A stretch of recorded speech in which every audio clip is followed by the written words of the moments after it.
একদিন হযরত মুহাম্মদ সাল্লাল্লাহু আলাইহি সাল্লাম মদিনার এক মসজিদে বসে সাহাবীদের সাথে কথা বলছিলেন। এমন সময় এক দরিদ্র লোক মসজিদে প্রবেশ করল।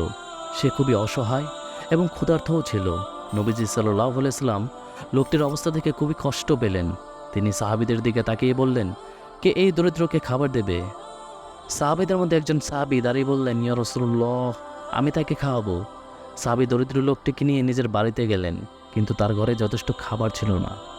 তবুও সাহাবী তার পরিবারের সাথে পরামর্শ করে তার স্ত্রীকে বললেন, তুমি খাবার পরিবেশন করার সময় প্রদীপ নিভিয়ে দিও, যেন আমাদের অতিথি বুঝতে না পারে যে আমরা না খেয়ে আছি। তারা ঠিক তাই করলো। অতিথি পেট ভরে খেলো এবং সন্তুষ্ট হয়ে গেল, কিন্তু সাহাবী এবং তার পরিবার ক্ষুধার্ত রয়ে গেল। পরের দিন সকালে হযরত মুহাম্মদ সাল্লাল্লাহু আলাইহি সাল্লাম তাদের এই ঘটনা সম্পর্কে জানলেন এবং খুবই খুশি হলেন। তিনি বললেন, আল্লাহ তোমাদের এই ত্যাগের কথা জানেন এবং তিনি এতে সন্তুষ্ট।